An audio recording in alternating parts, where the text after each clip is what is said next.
Baiklah, kita akan lanjutkan. Kita sudah sampai di lokasi praktek menetapkan mutu penampilan kayu bundar. Kebetulan kita di lokasi TPN PT Harapan Kaltim Lestari, yang di lokasi ini ada di Kutai Barat tempatnya.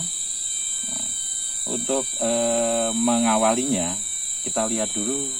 Ini objeknya adalah satu batang log. Kita lihat kita raba serat. Dari serat adalah serat lurus, agak licin, kemudian warna kekuningan, terus dengan kekerasan agak keras. Ini jenisnya adalah meranti kuning. Kemudian kita sebelum melakukan penentuan berapa volumenya, kita akan mengukur panjangnya dulu. Panjang daripada kayu meranti kuning ini berapa.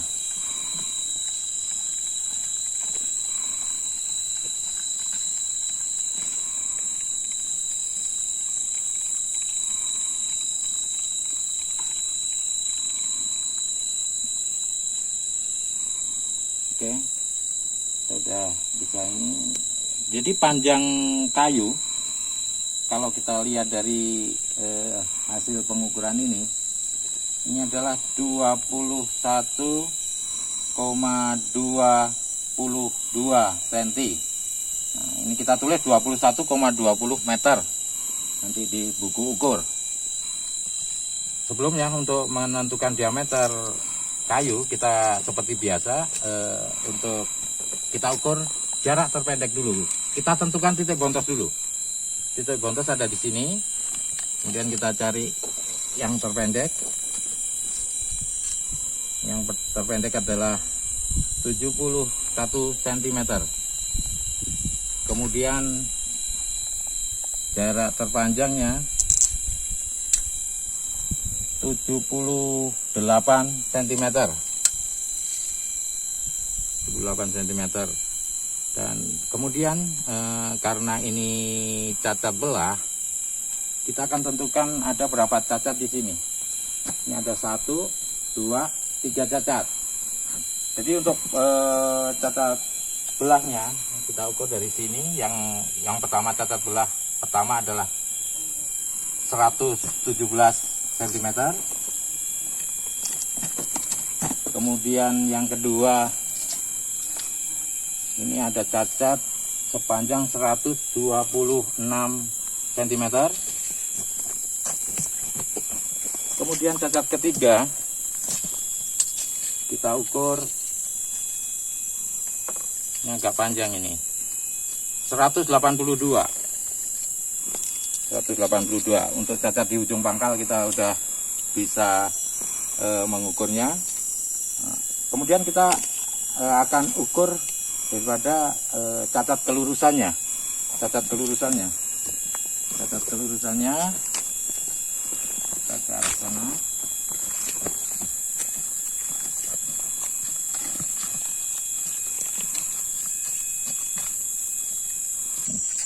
Ini objek daripada kayu meranti kuning ini kelihatan agak melengkung begini.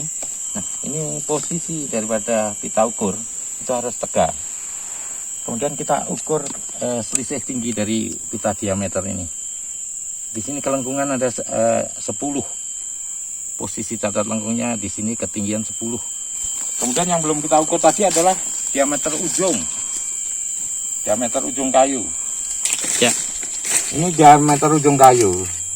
Seperti biasa kalau kita mengukur diameter harus menentukan titik bontos dulu. Setelah titik bontos ketemu, kita cari jarak terpendek D3-nya.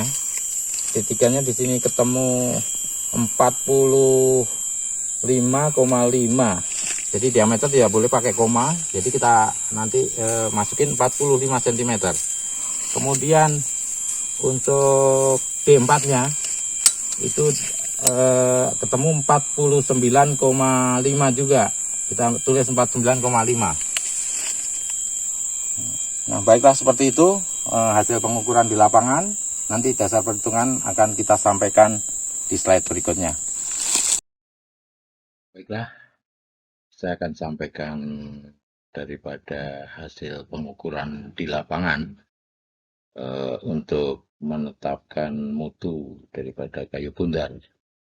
Kita temukan di contoh kayu adalah dari kualitas atau mutu kayu, dari cacat kayu yang kita ukur adalah yang pertama diketemukan kesilindrisan, nanti yang akan kita hitung, kemudian kebundaran, kelengkungan, dan pecah atau belah. Hasil pengukuran di lapangan, pertama adalah jenis kayu, kita ketahui adalah meranti kuning, dengan panjang 21,22 meter, dengan penulisan nantinya adalah 21,20 meter. Diameter D1-nya kita ketahui tadi adalah 71 cm, D2 78 cm, D3 45,5, kita bulatkan menjadi 45 cm, D4-nya adalah 49,5, kita tuliskan 49 cm. Yang keempat adalah kita ketahui pecah atau belah. PE1 sama dengan 117 cm, PE2 sama dengan 126 cm, PE3 sama dengan 182 cm. Kemudian yang kelima adalah kelurusan. Jumlah lengkung kita temukan sebanyak 1 buah. Untuk kedalaman lengkung adalah 10 cm. Untuk perhitungan pertama adalah kita akan mengetahui diameter pangkal sama dengan rumus D1 plus D2 dibagi 2 sama dengan 71 ditambah 78 dibagi 2 sama dengan 74,5 cm. Kita bulatkan 74 cm. Untuk diameter ujung dengan rumus D3 plus D4 dibagi 2 sama dengan 45 ditambah 49 dibagi 2 dihasilkan 47 cm. Sehingga diameter kita akan temukan dengan rumus D sama dengan DP ditambah DU dibagi 2. Diameter diketemukan 74 ditambah 47 dibagi 2. Sehingga D-nya sama dengan 60,5 cm dibulatkan 60 cm. Untuk menghitung isi kayu sesuai perhitungan mutu, rumus isi kayu sehat adalah I sama dengan 1/4 pi kali D kuadrat kali P atau panjang dibagi 10.000 atau I sama dengan 0,7854 kali 60 kuadrat kali 21,20 dibagi 10.000 sehingga isi diketahui adalah 5,99 meter kubik. Yang pertama untuk cacat kesilindrisan dengan rumus diameter pangkal dikurangi diameter ujung dibagi panjang kali 100%. 74 dikurangi 47 dibagi 2120 kali 100%.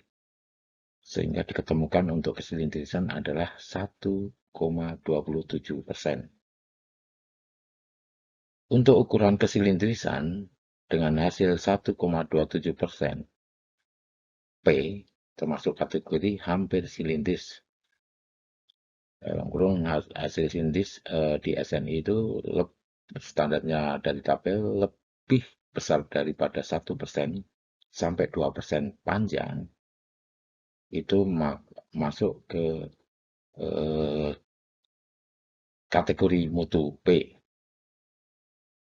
Kemudian dari segi kebundaran, untuk rumus kebundaran adalah D1 dibagi D2 kali 100% sama dengan 71 dibagi 78 kali 100% sama dengan 91,02%.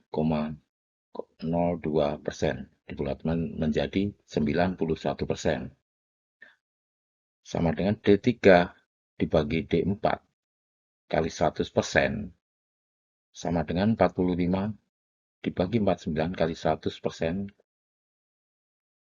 dengan hasil 91,8%. Sesuai hasil perhitungan lebih besar lebih besar atau sama dengan 90%, maka kayu tersebut termasuk kategori bundar atau BR sesuai tabel SNI termasuk mutu P. Yang ketiga adalah kelurusan. Untuk rumus kelurusan adalah kedalaman lengkung atau tinggi lengkung dibagi panjang kayu kali 100%, itu adalah 10 dibagi 2120 kali 100% sama dengan 0,47%. Dari hasil perhitungan yang diperoleh, untuk hasil catat kelurusan adalah 0,47% dari panjang kayu. Berdasarkan tabel SNI termasuk kategori mutu P. Atau di tabel itu satu buah kurang dari atau sama dengan 2% P.